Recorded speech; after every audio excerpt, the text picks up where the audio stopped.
Et le théâtre de Bouvard aussi, c'est un point de bascule. Un moment un peu de bascule, et le point de bascule, et c'est un point de bascule. Bonjour Didier. Bonjour. Du coup, comme je te disais au téléphone, du coup, l'émission ça sera plus sous forme de talk. C'est-à-dire que vraiment, on est dans un échange, on est moins en mode interview, bien que t'es de jolies demoiselles. Oui, il va falloir que je me concentre. Voilà. Du coup, déjà, merci beaucoup d'avoir accepté. Je tenais à te dire que depuis tout petit, je fais partie de ces nombreuses personnes qui du coup, tu nous as construit un peu, tu nous as accompagnés, tu as été un grand tonton sans que tu le saches, j'imagine. Sans que je le sache, oui, c'est vrai. C'est notre producteur qui nous disait, il nous disait pas tout, il nous disait pas le succès qu'on avait à l'époque, parce qu'il n'y avait pas Internet, hein, vraiment, mais il nous disait que c'est important, etc. Puis nous, on s'en rendait pas compte, on sentait qu'on faisait rire, on voulait faire au mieux, bien sûr, mais aujourd'hui, je me rends compte que plein de jeunes et de moins jeunes nous disent « Ah, moi, ça a été toute ma jeunesse, les inconnus, tout ça », donc voilà, ça fait plaisir.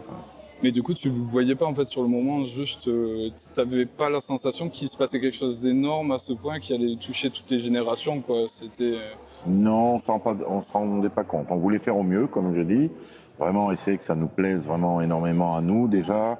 Essayer d'aller dans le travail sur les détails. D'ailleurs, les gens le remarquent aujourd'hui. Il y a des choses qui font plaisir en disant tiens, on a beau regarder les sketchs, on découvre toujours quelque chose de nouveau. Et c'est vrai qu'il y avait un vrai enthousiasme à l'époque. Les trois, on travaillait. On avait de cesse que d'améliorer notre travail, et puis on s'entendait, on s'entend toujours d'ailleurs très bien, et c'était un vrai plaisir de développer le truc pour l'un, pour l'autre, enfin, vraiment ça a été magique. Ça c'est vrai, on se rendait compte que c'était un peu magique. C'est cool. J'ai vu que du coup tu t'es remis sur les réseaux sociaux, enfin tu t'es mis tout court sur les réseaux sociaux. Ouais, Instagram. Ouais. Il faudrait que je fasse plus de stories, comme ils disent. Ouais, bah... Mais c'est pas inintéressant. D'ailleurs, je pense qu'aujourd'hui, si les inconnus devaient se refaire... Imagine, on revient 30 ans en arrière, je pense qu'on utiliserait sur YouTube. C'est sûr qu'on utiliserait beaucoup plus. Comme le Palma Show, du coup, voilà. Où vous étiez devenus potes et tout. Ouais, exactement. Donc, alors, c'est un nouveau travail. En même temps, quand je trouve un truc sympa à faire, mais ça demande du boulot. C'est comme je te disais, j'aime bien. Je veux pas juste montrer une photo ou dire tiens, j'ai mangé un burger qui était meilleur que ça. Là, dernièrement, j'ai trouvé un truc, c'est mon beau-frère d'ailleurs, Jonah. C'est lui alors du coup, j'allais te demander. Ah ouais, merde. De toute façon, on le connaît, mais c'est mon beau-frère. Mais c'est génial parce que du coup, je voulais te demander parce que depuis le début, en fait, il déconne derrière toi. Et ah oui, mais j'y vais. En fait, c'est le truc petit B, c'était avec lui. Avec la crise du coronavirus, tu vas devoir être confiné. Tu as deux options. Petit A, être en quarantaine avec ta femme et tes enfants. Ou petit B. Petit B. C'est avec lui déjà. C'est incroyable ce truc. Genre, je voulais trop t'en parler parce que c'est une capsule qui dure quoi? Une minute, même pas. J'étais mort de rire comme un sketch que t'as pu faire ou écrit avec les inconnus. Oui, parce qu'en fait, c'est une blague connue qui a été reprise un peu partout. Et là, bien évidemment, avec l'histoire du Covid, elle est ressortie. Je me suis dit, tiens, on va la faire en clin d'œil. Et on l'a fait, on a une prise avec Jonathan, là. Et donc Jonas, c'est le personnage qu'on verra pas, qu'on voit pas. Peut-être un jour on le verra sur mes réseaux sociaux, mais c'est toujours celui qui me filme. Et en fait, je me fous un peu de sa gueule, mais je fais que des conneries. Et c'est lui qui gentiment m'apprend un peu les réseaux sociaux. Comme je te disais au téléphone, l'idée c'est vraiment de dire à quel moment du coup tu t'as senti que ça a basculé dans ta vie de manière positive, que tu t'es écouté et qu'il s'est passé quelque chose. Et aussi du coup j'imagine que tout ça c'est lié à la passion du coup que t'as. Et du coup qu'est-ce qui t'anime en fait, qu'est-ce que c'est ce feu un peu ardent que t'as latent qui fait qu'à un moment tu fais plein de choses quoi. Oui, ben ça, beaucoup de gens déjà dans la vie en général et beaucoup d'artistes. On en parlait l'autre fois, le point de bascule, c'est vrai, c'est quelque chose qui est très important dans la vie d'un artiste parce que il y a plein de choix, comment dirais-je, un peu comme dans une forêt où tu te retrouves avec trois chemins, il faut bien en prendre un. Par exemple, la Comédie Française, je t'en parlais l'autre fois au téléphone. J'ai failli y aller, mais c'était la période dans les années 80 où la Comédie Française n'était pas en bonne santé. J'y suis pas allé. Bon, ça m'a permis, un an après, de faire le théâtre de Bouvard, de rencontrer Pascal et Bernard, que je connaissais un petit peu avant quand même, mais de sceller notre union. Et voilà, ça a décidé de ma vie. Si j'avais été à la Comédie Française, peut-être que j'aurais pris plaisir quand même à un moment donné, parce qu'après ça allait mieux vers fin des années 80. Et je serais peut-être toujours à la Comédie Française, en sociétaire, on va savoir, je ne sais pas. Hein. Et j'aurais fait une carrière peut-être différente. En même temps, quand je m'ennuie dans un endroit, quand je sens que c'est vraiment... J'étouffe, je pars. Et le théâtre de Bouvard aussi, c'était un point de bascule.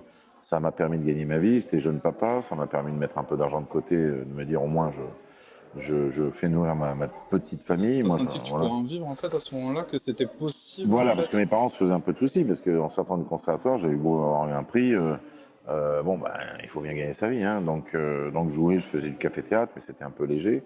Et le théâtre de C'était au Bouvard, chapeau, non? C'était pas comme ça avant? non, c'était au nombre de T'avais un gens, hein. cachet? C'est-à-dire que Ah, s'il y a dans 20 la salle. personnes, tu Tu ramenais touches à 30 rien. pelots, c'était que dalle, et puis si Voilà. t'avais 5-10 Bon, personnes. c'était vraiment très petit. Bon, si t'es seul, célibataire, mais là j'étais jeune papa, donc il a fallu assurer. Et le théâtre de Bouvard m'a permis vraiment de gagner ma vie. La sangle est en nerf de bœuf.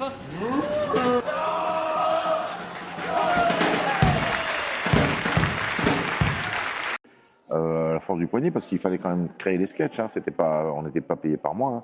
C'était au sketch. Donc, et je faisais partie déjà à l'époque, donc quand même des mecs qui travaillent beaucoup là-dessus. Et Bouvard voulait que je reste. Et à un moment donné, on est parti parce qu'on sentait qu'on tournait en rond, quoi. Et ça a été dur parce que comme disait Bouvard, vous allez le retrouver avec 0 francs par mois. C'est avec le geste, il me l'a fait. Et il avait raison, mais je pouvais pas. Et ça a été un moment un peu de bascule. Et en fait, j'ai eu raison parce que j'étais heureux après. Et puis après, on a fait du cinéma. Le téléphone sonne toujours 2 fois, qui est un film un peu bizarre, mais qui a de ses fans. Voici la photo de l'assassin. Voici le portrait robot que j'en avais fait un mois avant son arrestation. Mais après, on s'est regroupé avec les Inconnus et ça a donné, quelques années plus tard, le trio, quoi. Donc, C'est génial. Et du coup, tu me disais aussi que du coup, finalement, c'était un peu lié à ce truc de il faut savoir dire non. Et Oui. il y avait un pouvoir du dire non et que ça t'a apporté. Dire non, ça t'a ouvert des portes en fait. c'est ça. Alors, il faut pas dire non bêtement, bien Ah oui. évidemment, mais il faut s'écouter, il faut prendre des décisions. Ne pas... Bien sûr, il y a des fois où on se dit, tiens, là, je vais peut-être faire un choix où je vais avoir mon salaire assuré, mais oui, mais si c'est pour me bloquer, aller dans une voie de garage, être malheureux artistiquement, là, ça vaut pas le coup. C'est pour ça que j'ai mis de côté quand j'étais jeune, parce que je voulais pas être forcé de faire des choses que je voulais pas faire. Des pubs ou un feuilleton qui me plaisait pas. Ou T'avais déjà senti du coup très jeune que tu voulais pas perdre ton homme en gros, à faire des Ah trucs oui, qui te ça oui. correspondent pas. Et du coup... Ça, je pense que très jeune, on le sent, ça. Mais du coup, si je reviens à très jeune, j'ai lu sur Wikipédia qu'à 11 ans, t'as fait ta première... Oui, Mais c'est incroyable. Ta première pièce de une théâtre. pièce du de coup. théâtre avec Ouais. des amis du lycée. Ça s'appelait le lycée à l'époque, un collège, et on avait joué les Boulingrins de Courteline. Ok. Et déjà, je sentais que j'aimais ça, quoi, le théâtre, les petits projecteurs, les spots bleus, rouges. Et, Voilà, ils sont blancs aujourd'hui, je suis désolé. Comment Ils sont blancs Ils sont aujourd'hui, je blancs, suis ouais. désolé. Ouais. Mais pour parler de la qualité du travail qu'on fait, c'est certain que, par exemple, les Boulingrins, par exemple, on avait fait une pièce, on avait travaillé, et je sentais que j'aimais bien l'exception de ce métier. Si c'est pour faire fonctionnaire dans ce métier, après, chacun Du coup, choisit. t'essayais d'être vraiment dans les détails, t'essayais Oui, et puis déjà toujours d'avoir une quelque chose de approche. nouveau. Je me serais mal vu. Franchement, aujourd'hui, il y a beaucoup de séries. Alors, faire une série de 1 ou 2 saisons, pourquoi pas. Mais faire une série sur 10 saisons, j'aurais du mal. Et souvent, c'est commercial, c'est que ça marche très bien, il a dilue. Après, je sais pas, ça dépend carrément Oui, des puis, séries. puis même si la série est de grande qualité, jouer le même personnage, à un moment donné, c'est moins enrichissant pour un acteur. Voilà. Là, finalement, j'imagine aussi que par rapport au téléfilm, là, les 2 derniers, du coup, celui que tu as fait avec Jarry, qui va sortir bientôt, et celui que tu as fait 100% bio, où finalement, c'est un peu les mêmes rôles de patriarche, un peu bourru, qui... Alors là, les rôles se ressemblent pas vraiment. pas tant que ça. Il y a des Ah, points c'est- communs. L'autre, quand même, il y avait un joli travail de langue dans le 100% bio. Et comme j'ai grandi à Biarritz, ça a été bien sympa de travailler Ouais, c'est rigolo, ouais. l'accent basque un peu. Ouais. Tiens, régale-toi. Ok.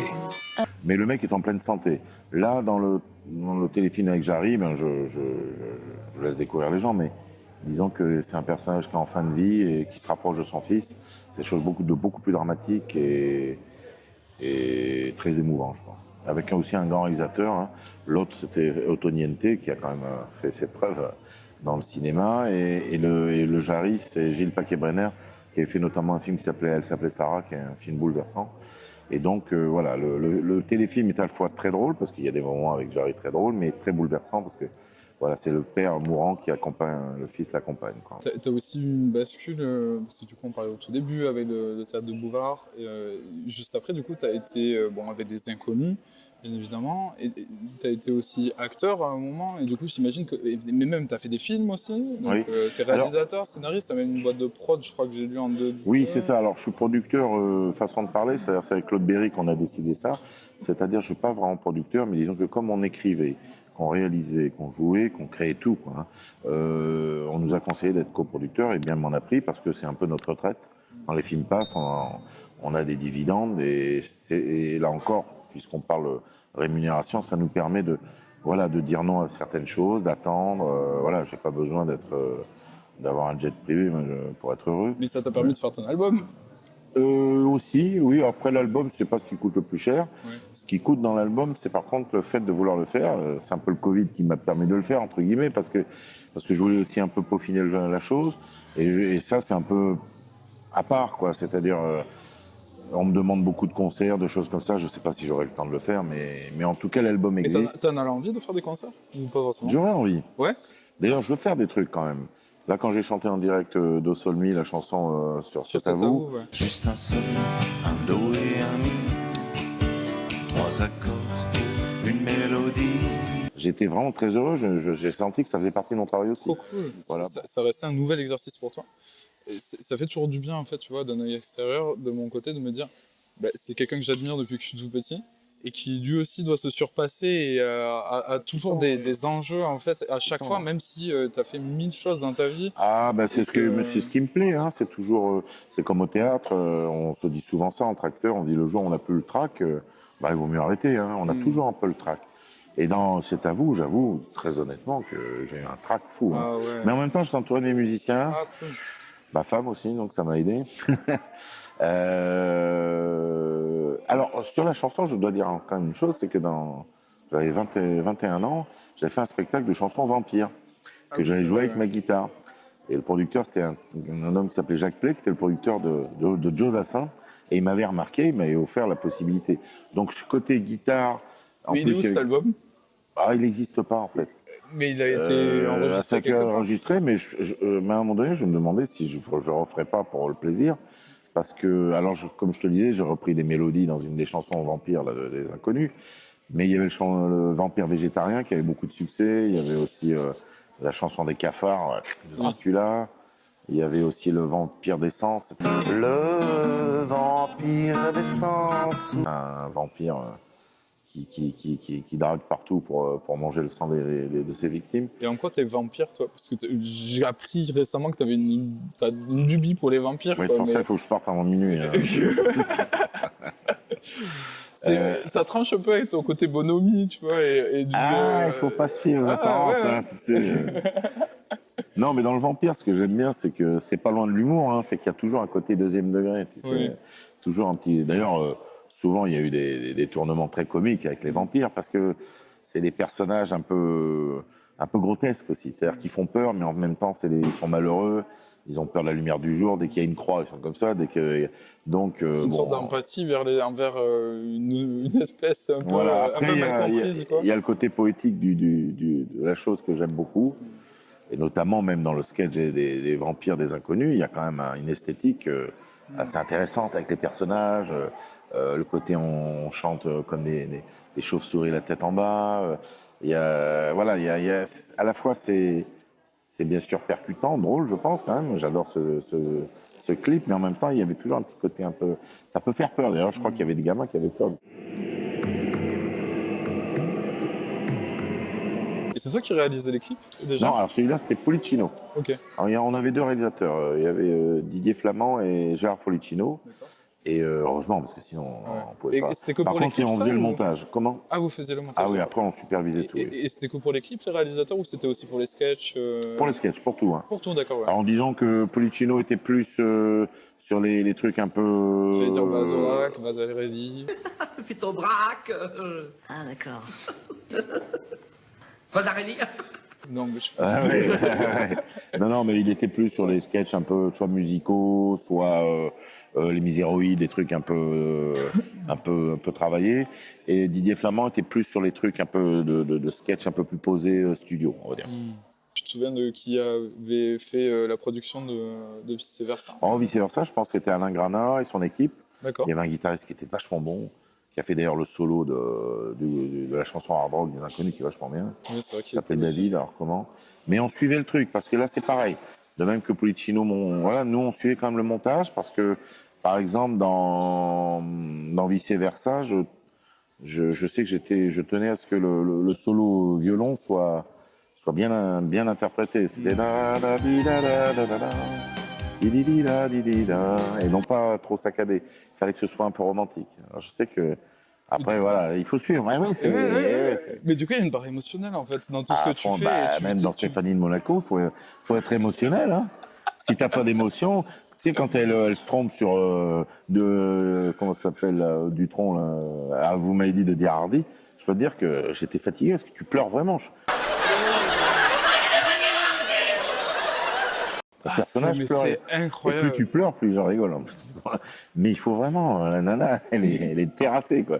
Et donc, il y a de l'émotion. Le rire, c'est l'émotion. Hein. C'est, même quand dans Les Trois Frères, je dis sans patate, il faut que le mec pense que c'est sans patate, ça va lui sauver la vie. Sans patate! Alors qu'il n'a pas compris, cet abruti, que c'est lui qui doit soigner avant l'argent, quoi, tu vois. Bon.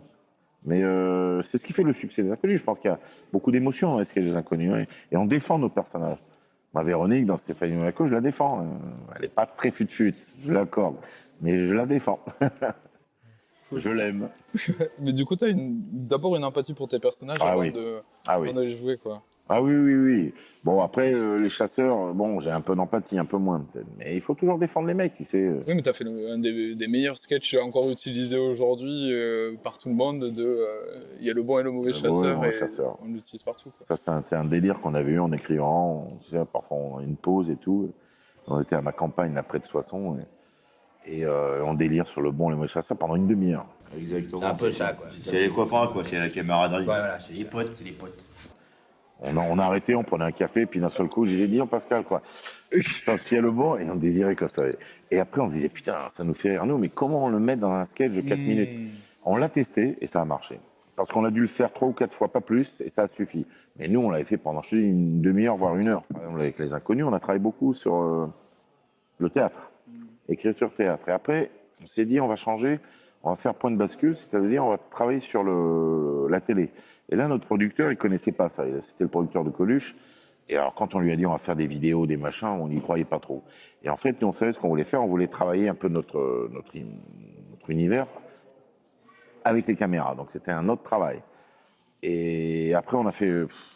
En fait, ça n'a pas duré longtemps, mais quand je vois le nombre de sketchs, c'est vrai, comme dit Pascal, putain, on devait travailler tout le temps, mais on était tellement heureux que... Après, quand on a senti que c'était un peu fini, tout ça, on s'est dit, tiens, on va travailler l'écriture cinématographique. C'est encore autre chose, complètement différent.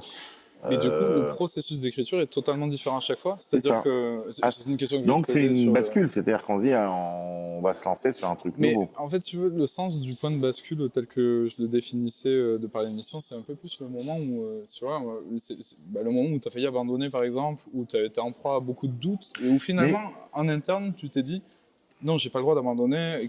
Les forces intérieures Quand je te dis ça, c'est un peu des points de bascule, parce que D'accord. là, quand je te dis ça, on dirait que tout va bien. Non, c'est-à-dire que quand on a décidé de faire du cinéma, c'est parce qu'on sentait que les sketchs écrits ou à la télé, c'était fini. On avait tout fait, quoi, tu vois. Donc, qu'est-ce qu'on va faire, quoi? Donc, il y a un petit doute, hein, quand même. On se dit, bon, bah, après, bien évidemment, on se dit, on est acteur, on pourra toujours trouver des rôles, peut-être au théâtre, au cinéma ou à la télé. Mais là, on s'est dit, tiens, on va essayer le cinéma. C'était pas gagné. On a mis du temps, d'ailleurs, à trouver l'idée. Enfin, l'idée est venue quand même, mais c'est un point de bascule, quand même. Parce que c'est pas le côté, tiens, on arrête et on va faire ça. C'est que on nous proposait aussi, hein, même sur TF1, on nous proposait un pont d'or pour faire une émission tous les mois.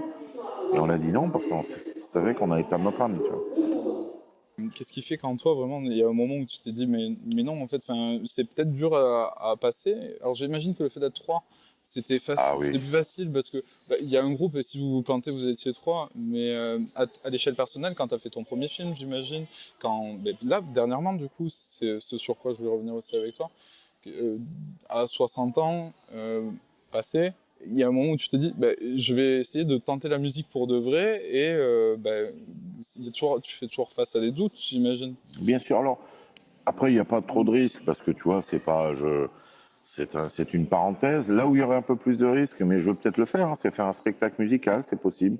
On me propose des un trucs. truc genre Be Human comme tu avais fait ou des trucs comme ça, t'es pas obligé de faire des trucs parodiques à la Non, Dorothée. mais je peux faire veux dire mes par là- chansons mélangées avec d'autres chansons de gens différents, tu vois.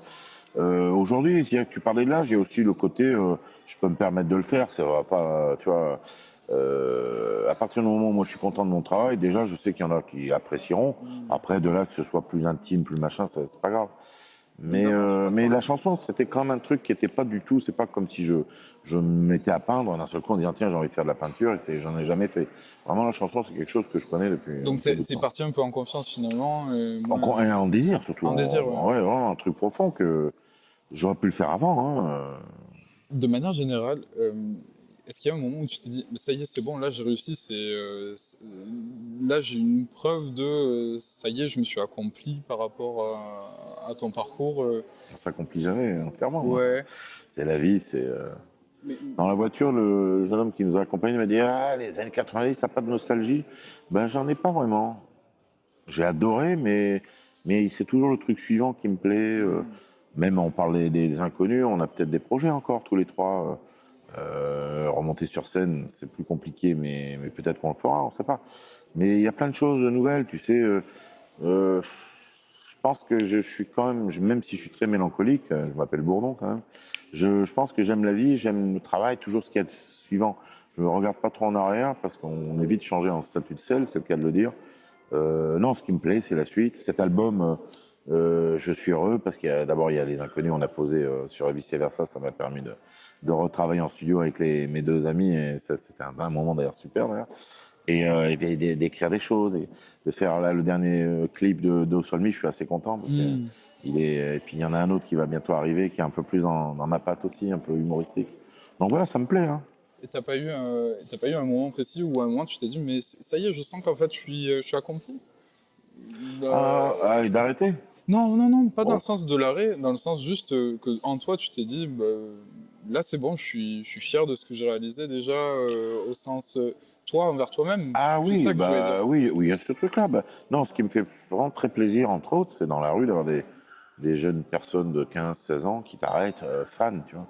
Là, tu te dis, on a marqué deux générations, tu vois. Ou C'est à trois. ce moment-là où tu t'en rends vraiment compte, en fait. Oui, alors c'est plaisant.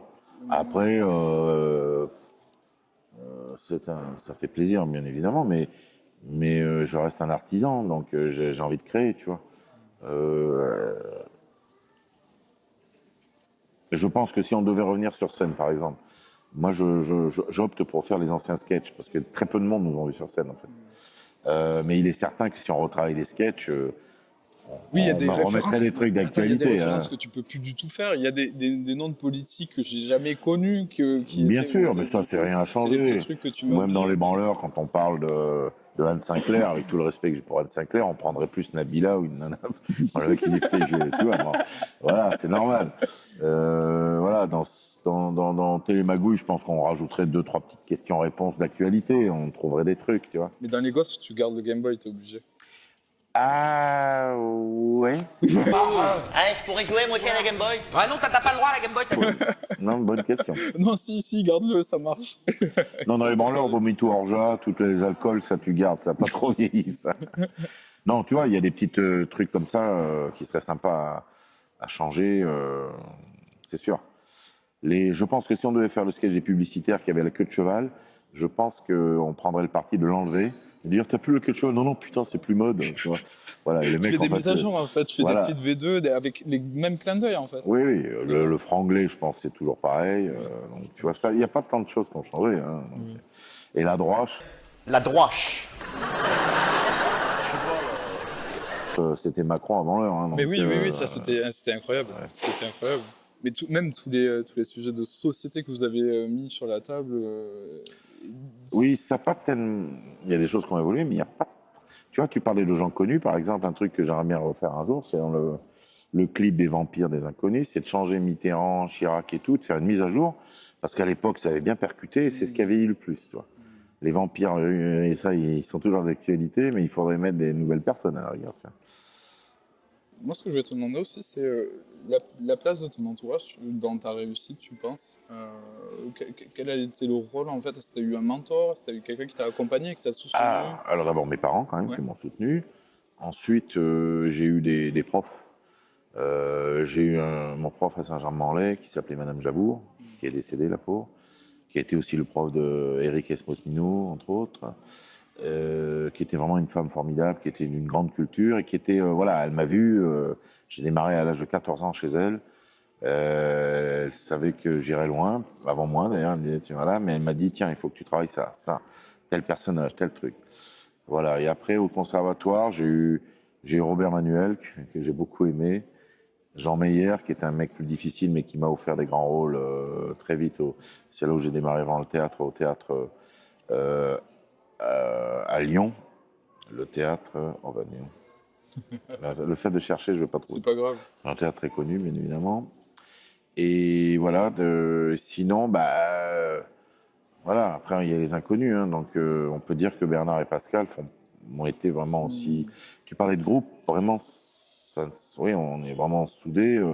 Bernard va dire que je lui ai tout apporté. Et moi, je vais dire que les deux autres m'ont tout apporté aussi. Tu vois, donc, mais ce qui est vrai en plus, hein, je pense qu'il y a un fond de vrai. Je pense que Bernard, il dit souvent, je voulais pas, je l'ai poussé, mais moi j'ai tout de suite vu le talent de ce garçon. Pascal, c'était différent, il avait déjà démarré un petit peu avant, mais Pascal, on l'a gravé aussi. Je sais que Pascal aussi est quelqu'un, maintenant moins, mais qui avait un manque de confiance aussi. Moi, pareil, et puis les deux autres, on était là pour... voilà. Du coup, entre amis, quoi, vous vous êtes portés? Ah oui, il y a une émulation, ah oui, ça c'est sûr, certain. Mais si tu prends les grands groupes de musique, comme les Beatles, tu lis leur histoire, je pense que déjà entre Lennon et McCartney, ils se sont, tu vois c'est amical aussi, mais l'un faisait ça, oh, je vais faire ça, et même George Harrison, qui était un petit peu, mais vers la fin, il a explosé, il a fait des chansons magnifiques. Je parle pas de Ringo Starr, parce que lui, je crois que c'était plus le batteur, il s'en foutait un peu, mais artistiquement, oui, quand les autres te poussent vers le haut, tu vas plus haut, hein. T'as un rêve que tu aimerais réaliser maintenant? Un autre truc après la musique ou autre? Écoute, spectacle musical, pourquoi pas. Après, revenir avec les inconnus sur scène, je pense que ça pourrait être un kiff. Non, je parle des désirs comme ça. Non, réaliser aussi un film un peu différent en tant que réalisateur, ça pourrait me plaire. Et jouer aussi au cinéma des rôles un peu plus sombres, ou un peu de mafieux, des choses comme ça. Ça me plairait bien, une sorte de... Comme au conservatoire, tu sais, où on passait de Molière à Shakespeare en passant par Ibsen ou Marivaux, tu vois, tu changeais d'ambiance. C'est vraiment, d'ailleurs, je l'ai montré aussi avec les inconnus, c'est vraiment quelque chose que j'aime beaucoup, de m'essayer à des choses différentes, de me frotter à des univers différents, de prendre des risques aussi, hein, d'ailleurs. Et il y a des personnes avec qui tu aimerais bosser, sinon, si c'est pas des rêves à réaliser? Oh, il y en a beaucoup, hein, bien sûr. Après, c'est plutôt des univers, après des réalisateurs, voilà. Comme je te dis, même une série d'une ou deux saisons d'un personnage un peu... On propose d'ailleurs des films un peu noirs, il faut voir si ça va se monter, mais c'est sympa à jouer. Donc si on te propose un truc où tu fais le vampire, tu viens? Ah, ça j'aimerais bien, mais je suis un peu vieux pour les vampires. Quoique. Ah ouais, non mais le vampire, ça peut être bien. En tout cas, les personnages un peu étranges à la Anthony Hopkins, ça me paraît bien. Ouais, tu sais, des mecs un peu ambigus, un peu... qui mangent le cœur des gens. La place de la spiritualité dans ta vie par rapport au fait de mettre en place... Est-ce que c'était quelque chose qui t'a accompagné? Ah, la spiritualité, oui, bien sûr. Ah oui, c'est très important. Le monde, là on parlait d'écologie, tout ça, il faut être spirituel. Ça, c'est mon truc. Mais du coup, c'est quelque chose qui t'a accompagné et qui t'a aidé à travers oui, ton enfin, parcours, oui, c'est ça. Après, c'est quelque chose qui s'entretient aussi, parce que parfois on oublie, mais oui, quand je suis sur scène, surtout, on se rend compte. Quand j'ai fait La Cage aux Folles, la scène de la biscotte, je pensais à mon père et j'ai senti un truc fort, tu vois, un truc au-delà, voilà. Le théâtre, dans le mot théâtre, il y a le mot Dieu, hein, théos. Hein. Je parlais tout à l'heure d'enthousiasme, il y a le mot Dieu aussi dedans. Dans les inconnus, il y a de l'enthousiasme, ça se voit. Et quand tu vois des spectacles ou des artistes, je dirais même, je pense à Belmondo parce qu'il est décédé, mais quand on revoit, même si les films sont parfois plus ou moins bien, mais il y a lui, il a un enthousiasme incroyable, ce mec-là. C'est pour ça que les gens étaient peinés, parce que Parce qu'il y a quelque chose au-delà C'est un peu de la se transcender, prétention, tu tu veux vois. dire par là, c'est un Oui, moment ben où on est là pour tu un flottes passage, un peu, tu vois, ouais. et on est là pour des Belmondo, il y en aura certainement plus tard, pas beaucoup, mais il y en aura, et c'est ce qu'on sentait chez Belmondo, c'est que voilà, ça lui s'est tombé sur lui, voilà, comme les inconnus, mais il y en aura d'autres, mais voilà, il faut avoir quand même l'humilité de se dire qu'on a été un peu béni aussi quand même, parce que c'est des gens qui ont du talent, on a beaucoup, mais quand même le succès, même aujourd'hui des inconnus, c'est un truc voilà, qui ça a rencontré son public et tout, donc il faut être très humble là-dessus. Du coup, tu veux dire par là que tu as aussi beaucoup de gratitude finalement et que... Sur la magie de la vie, ouais. Ouais. Ah oui, oui. Bah, sur tous les jours, regarde. Il y a des gens qui ont la santé, d'autres qui n'ont pas la santé. Donc déjà, voilà, avoir l'humilité. C'est pour ça que je te dis qu'on défend toujours nos personnages. Même, je pense au mec des chasseurs qui a un odieux personnage, mais le pauvre, il n'a pas choisi d'être comme ça. Donc faut avoir... C'est ce qui fait, je pense, la force des inconnus, c'est qu'on a de l'humour, on sait se moquer de nous-mêmes. Et avoir du... Voilà, on les gratine vachement, le mec. Mais en même temps, attention, voilà. C'est une image de la vie, il faut accepter, c'est comme ça.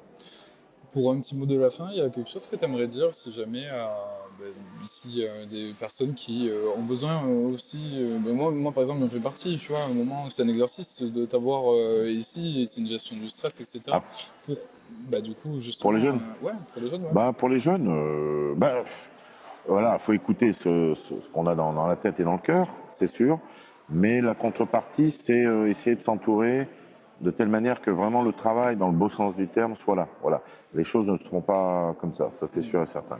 Il peut y avoir le don, le talent, l'envie de faire, mais savoir que... Et alors, ça vient, hein. Au début, on dit, oui, mais moi, je demande que ça de travailler. Mais c'est vrai que ça vient petit à petit.